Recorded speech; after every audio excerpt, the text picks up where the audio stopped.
నమస్తే, welcome to iDream. నేను మీ Madhuri. Back ఏక్ కొంచెం ఒక 30 నుంచి ఇప్పుడు స్టార్ట్ అయిపోయింది. 30 ఇయర్స్, 28 ఇయర్స్ ఈ ఏజ్లో వాళ్ళకి ఎక్కువగా బ్యాక్ ఏక్ అనేది వస్తుంది. ఈ బ్యాక్ ఏక్ అసలు ఎందుకు వస్తుంది? ఈ బ్యాక్ ఏక్లో కూడా చాలా టైప్స్ ఉంటాయి. అవేంటి, అట్లని ఎలా తగ్గించుకోవాలి, డీటెయిల్గా చెప్పడానికి మనతో పాటు ఉన్నారు డాక్టర్ మనోజ్, ఆర్థోపెడిషియన్. తనని అడిగి డీటెయిల్గా తెలుసుకుందాం. Hello sir. సార్, బ్యాక్ ఏక్, మనకి బ్యాక్ ఏక్స్లో రకాలు ఏమేమి ఉన్నాయి? మనకి ఇందులో బోన్ స్ట్రెంత్ తగ్గడం వల్ల ఉంటుంది, మజల్ స్ట్రెంత్ తగ్గడం వల్ల ఉంటుంది, అండ్ ఆ పార్ట్కి బ్లడ్ సర్క్యులేషన్ లేకపోవటం వల్ల కూడా మనకి పెయిన్స్ అనేవి వస్తూ ఉంటాయి. మనం బ్యాక్ ఏక్ని డిటెక్ట్ చేసేటప్పుడు ఇది ఈ బ్యాక్ ఏక్ అని చెప్పడానికి ఎలా అప్రోచ్ అవుతాం? బ్యాక్ ఏక్స్ అనేటివి యాక్చువల్గా చాలా రకాలు ఉన్నాయి. దాంట్లో మనం డిస్కస్ చేయాలనుకున్నట్టు యూజువల్గా చెప్పాలంటే నెక్ ఎక్కువగా చాలామంది నాకు మెడ నొప్పిగా ఉంది డాక్టర్ గారు, చేతులకి తిమ్మిర్లు వస్తున్నాయి అని అంటారు. మెడ నొప్పిగానే ఉంది, చేతులకు తిమ్మిర్లు రావట్లేదు అంటారు. నడుము నొప్పిగా ఉంది డాక్టర్ గారు, అక్కడే ఎక్కువ స్పాటెడ్గా ఉందని అంటారు. కొంతమందికి కాళ్ళకి రేడియేషన్ అంటే కాళ్ళకి తిమ్మిర్లు వస్తున్నాయి అంటారు. కొంతమందికి నాకు ఒక కాళ్ళకే వస్తుంది డాక్టర్ గారు, ఒక కాళ్ళకి రావట్లేదు అంటారు. సో దీంట్లో ఇన్ని రకాల దాంట్లో ఒక్కొక్కటి డిస్కస్ చేయడానికి యూజువల్గా నెక్ పెయిన్ స్టార్ట్ అవ్వడానికి ఎక్కువ కారణం. ఇప్పుడున్న దైనందిన జీవితంలో యాక్చువల్గా చాలామంది there are into straight looking this things, అంటే ఒకే పొజిషన్లో ఎక్కువసేపు కూర్చోవడం జరుగుతుంది. అది స్కూల్లో పిల్లలు కావచ్చు, ఆఫీస్లో కంప్యూటర్స్ ముందు కావచ్చు, లేదంటే పెద్దవాళ్ళు న్యూస్ పేపర్ కావచ్చు, బుక్ రీడింగ్ కావచ్చు. ఏదో ఒక పొజిషన్లో they are been sticking on to one place, one spot and one vision. So దీనివల్ల నెక్ పెయిన్స్ అనేటివి స్పాజమ్, అంటే మనల్ని మన బాడీ మనం ప్రొటెక్ట్ చేయడానికి మన మజిల్స్ చేసే ఒక ప్రయత్నం స్పాజమ్ అంటే కండరాలు గట్టిగా పట్టేయటం. ఈ గట్టిగా వెనకాల ఉన్న కండరాలు పట్టేసి మీరు ఇంకా ఎక్కువ పని చేస్తే, ఇంకా ఎక్కువ దాని మీద ప్రెషర్ పెడితే నేను డ్యామేజ్ చేయడం ఎక్కువ జరుగుతుందని చెప్పి నొప్పిని కాజ్ చేస్తుంటాయి. ఓకే, ఇది మీకు ఇప్పుడు ఎప్పుడైతే ఇనిషియల్ స్టేజెస్లో మనం నెక్ పెయిన్ అనేది యూజువల్గా స్పాజం వల్లే వస్తుంది, అంటే కండరాలు గట్టిగా అవడం వల్లే వస్తుంది. కానీ ఫ్రీక్వెంట్గా అలా నెక్ పెయిన్స్ ఎక్కువగా ఫ్రీక్వెన్సీ పెరిగే కొద్దీ అది డిస్క్ ప్రొలాప్స్ అవుతుంది. సో యూజువల్గా మన నెక్ చూస్తే ఈ స్పైన్ మోడల్లో మీరు చూడొచ్చు దీన్ని.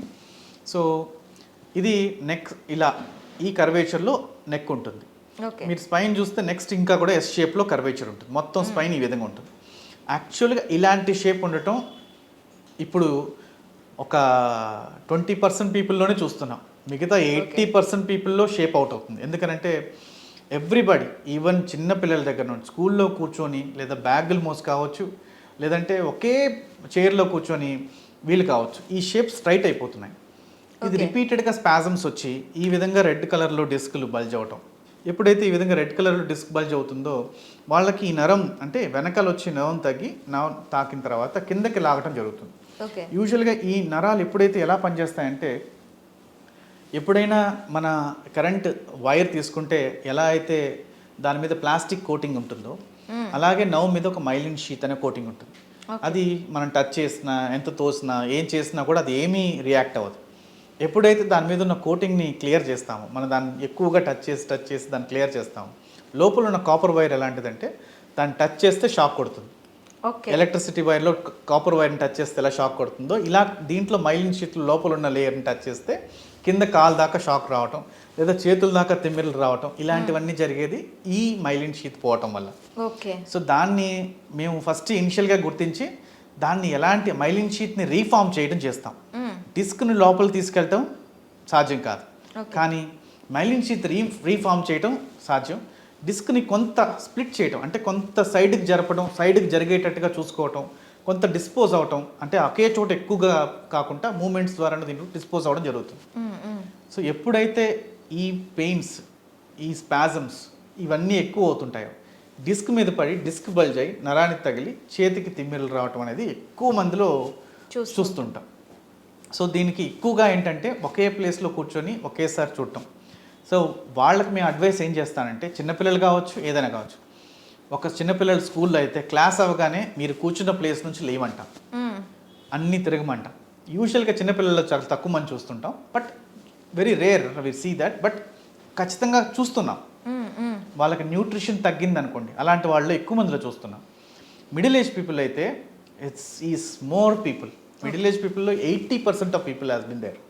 మీరు ఎవరిని అడిగినా, ఎవరిని టచ్ చేసినా మీకు నెక్ పెయిన్ ఉందా అని అడిగితే ఉంది, ఇప్పుడు కాదు ఇంతకుముందు ఉండేది, ఇప్పుడు తగ్గింది, మళ్ళీ రావచ్చు అనే దాంట్లోనే ఉన్నారు అందరూ.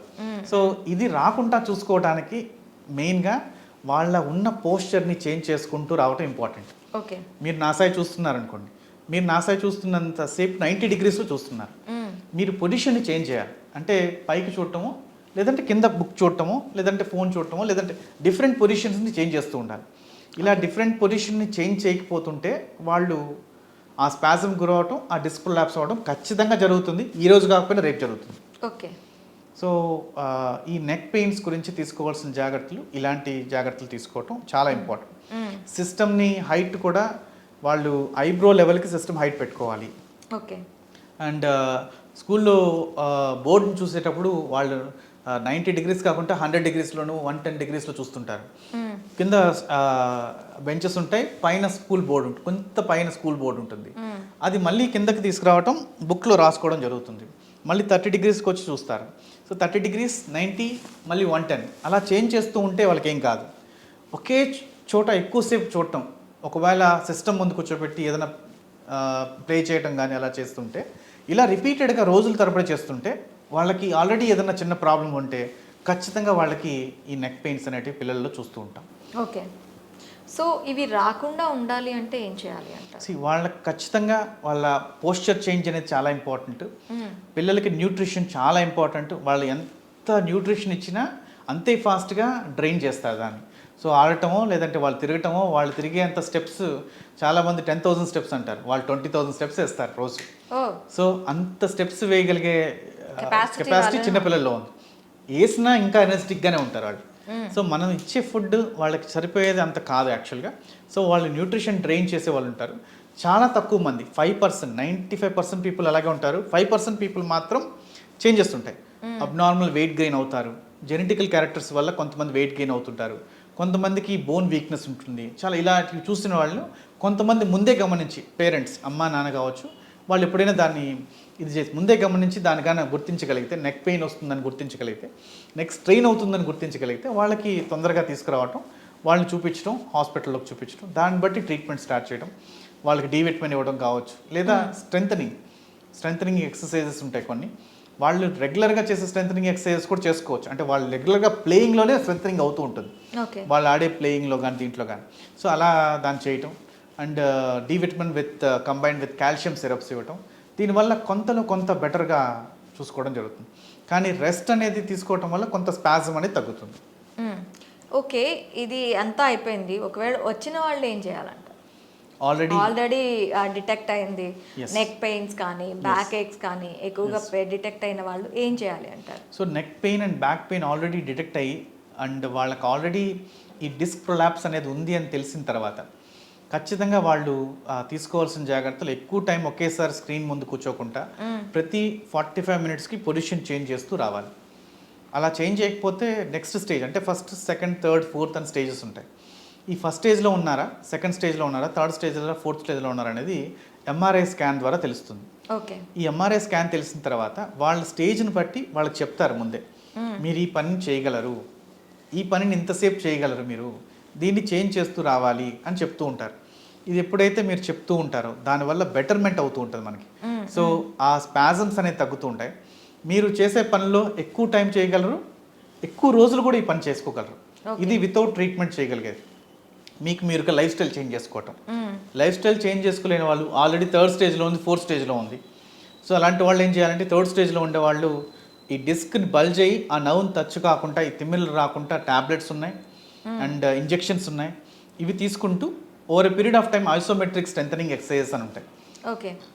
Surrounding by neck surrounding exercises ఉంటాయి. నెక్ చుట్టూ కూడా, అంటే మన తల భాగం అంతా కూడా ఒక 10 నుంచి 15 kgs ఉంటుంది అనుకోండి. ఈ తల భాగాన్ని మెడ మొయ్యాలి యాక్చువల్గా. అవును. సో మెడకి స్ట్రెంత్ ఇవ్వకపోతే తల భాగం మోయటం కష్టం అవుతుంది. అవును. అలాంటప్పుడు తీసుకోవాల్సిన స్ట్రెంత్ అంతా కూడా కండరాలు తీసుకుంటా బోన్ మీద పడడం జరుగుతుంది. అప్పుడు కూడా డిస్క్ ప్రొలాప్స్ అవ్వడం జరుగుతుంది.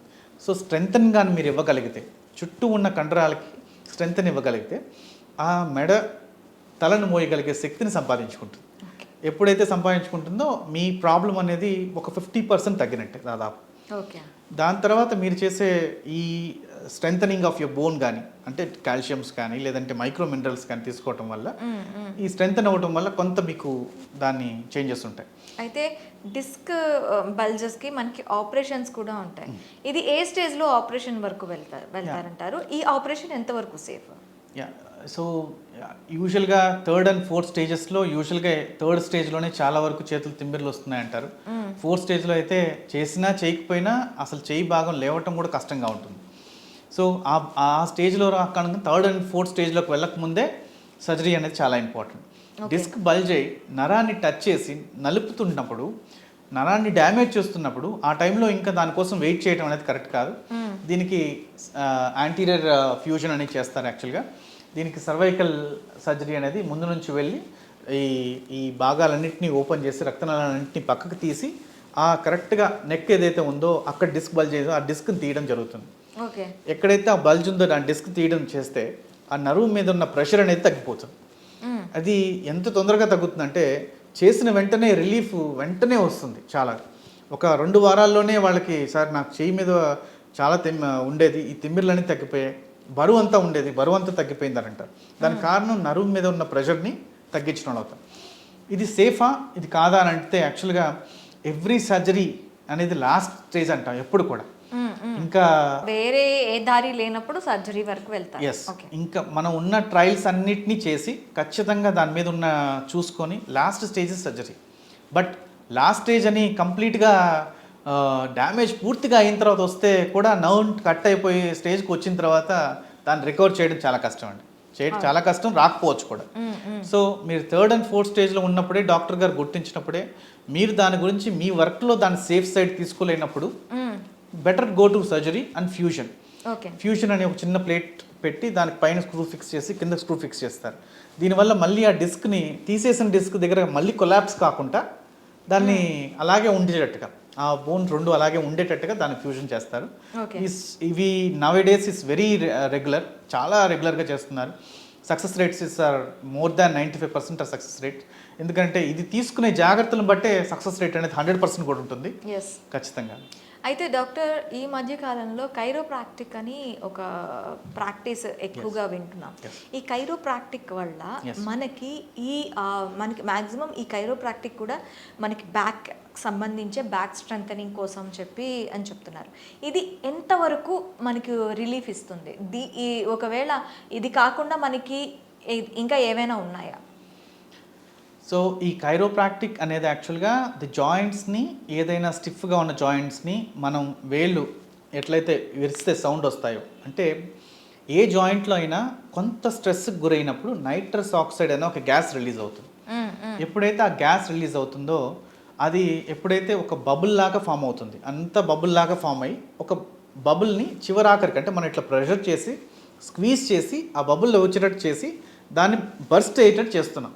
ఆ బర్స్ట్ అయ్యే సౌండే మీకు వచ్చే క్లిక్ అనే సౌండ్ అనేది బర్స్ట్ అయ్యే సౌండ్ అది. సో ఇది మీరు గమనించవచ్చు, ఇది క్లిక్ రాగానే ఒక రిలీఫ్, నైట్రస్ ఆక్సైడ్ అనే గ్యాస్ ఒకసారి బర్స్ట్ అయ్యి చిన్న చిన్న మాలిక్యూల్స్ లాగా అయిపోగానే ఒక రిలీఫ్ వస్తుంది. That's a relief actually, that joint relief అంటారు. బ్యాక్ స్టిఫ్నెస్ దీనివల్ల పోతుంది అని అంటాం 100% నో. 100%, not even 1%, 100% no. కండరాల గురించి కైరోప్రాక్టిక్స్ చేస్తున్నారనేది లేదండి. ఈ జాయింట్స్ని ఒక యాంగిల్లో విరచడం వల్ల ఆ నైట్రస్ ఆక్సైడ్ రిలీజ్ అవ్వడం వల్ల కొంత ఈ బ్యాక్ లూజ్ అవ్వటం అనేది జరుగుతుంది. దానివల్ల కొంత రిలీఫ్ అనేది రావచ్చు. బట్ దీనివల్లే పర్మనెంట్ సొల్యూషన్ అయితే కాదు. This is not a treatment, this is not a solution. ఖచ్చితంగా it's not a solution. It gives some relaxation. ఖచ్చితంగా రిలాక్సేషన్ అనేది మాత్రం మీరు చూస్తారు. రిలాక్సేషన్ అనేది ఉంటుంది కానీ బట్ నాట్ ది ట్రీట్మెంట్. ఇది మీరు కైరోప్రాక్టర్ దగ్గరికి వెళ్తుంటే ఖచ్చితంగా వెళ్తూనే ఉండాలి. That's the major part you have to go and major things you have to go. So అది ఒక మసాజ్ సెంటర్ దగ్గరికి వెళ్ళటము, ఒక కైరోప్రాక్టర్ దగ్గరికి వెళ్ళటము, కొంత రిలీఫ్ రావడం కోసం వెళ్ళొచ్చు. కానీ రోజు ఉన్న స్ట్రెస్ లైఫ్లో కొంత వెళ్ళి దాన్ని రిలాక్స్ చేసుకోవడం కోసం వెళ్ళొచ్చు. కానీ అదే ట్రీట్మెంట్గా తీసుకొని దాని మీద హోప్స్ పెట్టుకోవద్దు. 100% ట్రీట్మెంట్గా దాని హోప్స్ పెట్టుకోవడం కరెక్ట్ కాదు. If you are having disc stage 3 or 4, మీరు ఇదే నెక్లో కానీ బ్యాక్లో కానీ స్టేజ్ 3, 4లో బాధపడుతున్న వాళ్ళు చాలామంది మా దగ్గరకు వచ్చి సెకండ్లో అంటే వాళ్ళకి ఒక 2 సంవత్సరాలు 3 సంవత్సరాల దాకా కూడా సర్జరీని ఆపుకోగలిగే వాళ్ళు ఉంటే ఈ కైరోప్రాక్టిస్ దగ్గరికి వెళ్ళి అది తెలియకుండా ఈ డిస్క్ ఇంత ఉందని తెలియక ఆ రోజు ఎంఆర్ఐ తెలియక తీయక డైరెక్ట్గా వెళ్ళిపోయి సో వాళ్ళు దాన్ని పెంచడం వల్ల కూడా డిస్క్ అనేది 4th స్టేజ్కి రావడం జరుగుతుంది. సడన్ అంటే 1-2 డేస్లోనే వాళ్ళు మళ్ళీ సర్జరీకి ల్యాండ్ అవ్వడం జరుగుతుంది. సర్జరీని వాళ్ళు అడగడం జరుగుతుంది, డాక్టర్ చెప్పడం జరగదు. సర్జరీని పేషెంట్ అడగడం జరుగుతుంది. అంటే మీరు అర్థం చేసుకోండి, సర్జరీ పేషెంట్ ఎప్పుడు అడగరు. డాక్టర్ మీకు సర్జరీ చేయాలని చెప్తారు, పేషెంట్ అవునా దానికి చేయాలా ఇది చేయాలని అడుగుతారు. కానీ సర్జరీ పేషెంట్ చేయాలని అడుగుతున్నారంటే వాళ్ళు ఎంత సివియర్ పెయిన్లో ఉంటే వాళ్ళు నాకు ఏదన్నా చేయండి డాక్టర్ గారు, నాకు ఇది రిలీవ్ అవ్వాలి, కాల్ రిలీవ్ అవ్వాలని అడుగుతారు. సో అలాంటి స్టేజ్కి వెళ్ళడం జరుగుతుంది. అలాంటి స్టేజ్కి వెళ్ళి చాలామంది వచ్చిన వాళ్ళు ఉన్నారు. So relaxation is not relieve or complete treatment, అంటే మీ కంప్లీట్ ట్రీట్మెంట్ అయ్యి వచ్చిన వాళ్ళైతే కాదు. Okay doctor, thank you very much. నమస్తే.